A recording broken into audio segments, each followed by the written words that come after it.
Actually ஒரு coin இருக்கு, ஒரு காயின் ₹1 காயினோ எத்தனை ரூபாய் காயினோ இல்ல ஒரு மெட்டலோ ஒரு ஒரு தண்ணியில தூக்கி போட்டா என்ன ஆகும்? அந்த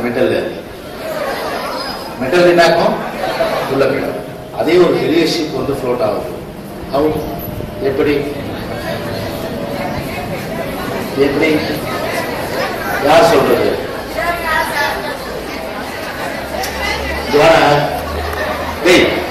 அங்கங்க கை ஊற்றி சட்ட சொல்றா, கை ஊற்றினா வாய்ப்பு வரும்.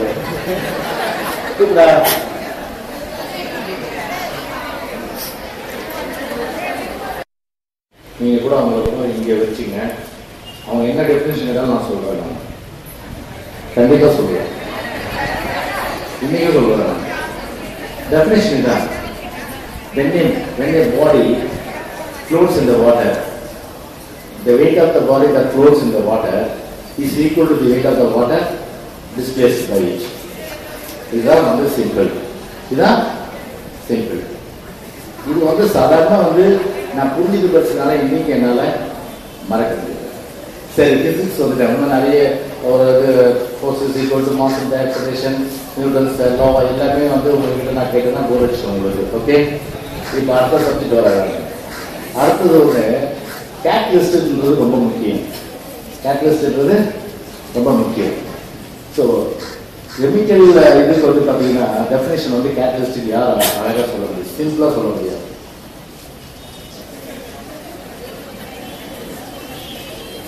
கெமிஸ்ட்ரியே ரொம்ப இதாக தான் இருக்குங்க. அவங்க மைக் இருக்கா?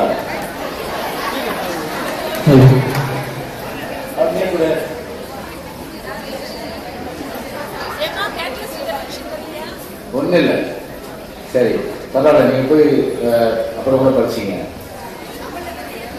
To influence the rate of a chemical reaction. 2 பொருள்களுக்கு அதனுடைய ரியாக்ஷன் வந்து ஆகணும்னா கேட்டலிஸ்ட் என்பது ஒரு இன்ஃப்ளூயன்ஸ் பண்ணுறது ஒன்று. அதுதான் வந்து ஷார்ட்டாக சொல்லுவோம். ஓகே, இது வந்து கெமிஸ்ட்ரியில், பிசிக்ஸ்லையும் சொல்லியாச்சு. இப்போ ஹிஸ்ட்ரிக்கு வரேன். நம்முடைய சென்னையில் வரும்போது இப்போ நம்முடைய சென்ட் ஜார்ஜ் கோட்டை இருக்கு இல்லையா? சென்ட் ஜார்ஜ் கோட்டை இல்லையா? அந்த கோட்டை வந்து எந்த வருஷத்துல யாரால் கட்டப்பட்டது? இப்போ இன்னைக்கு கூட போய் பாருங்க. இப்போ அம்மா வந்து நைட்ல கம்ப்ளீட்டா வந்து முன்னோடி டெக்கரேஷன் வந்து இந்த 1 day செலிப்ரேஷன் பண்ணிருக்காங்க. நீங்களாம் போய் பார்க்கணும். அதை எப்ப கட்டினாங்க?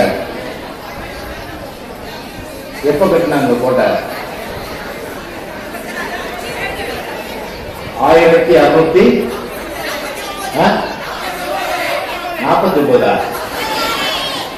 56 1640. யார் கட்டினது? குப்புசாமியா? யார் கட்டினது? யாரு? கொத்தனாரா?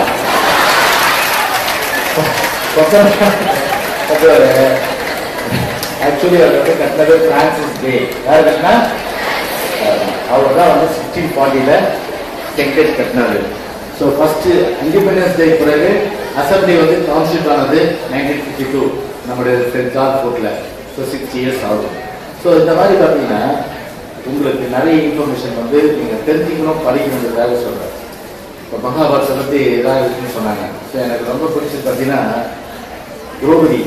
ஆக்சுவலாக வந்து திரௌபதி வந்து ஆக்சுவலாக பார்த்தீங்கன்னா ஒரு நியாயத்துக்கு ஒரு பெரிய அளவுக்கு பார்த்தா மகாபாரதம் ஒரு திருப்பு சொத்து, நகை, நாடு எல்லாமே பார்த்தீங்கன்னா அவங்க சூதாட்டம் கொடுத்தாங்க.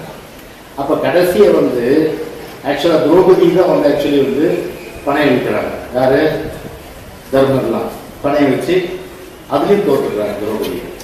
அப்போ துரியோதனன் அவர் வந்து துச்சாதன் கூப்பிட்டு, இப்போ அதுக்கு முன்னாடி வந்து ஒரு அந்த அரண்மனை வேலைக்காரனை கூப்பிட்டு திரௌபதி வந்து பணைய கைதியா அதிகம் ஏற்றா கூட அதெல்லாம் நீங்க இழுக்குவாங்கன்னு சொன்னப்போ அந்த வேலைக்கார போய் சொல்றாரு திரௌபதியில, இந்த மாதிரி நீங்க வந்து உங்களை அடிமையாக்கி வச்சு நீங்க வரணும்னு சொல்லிட்டு.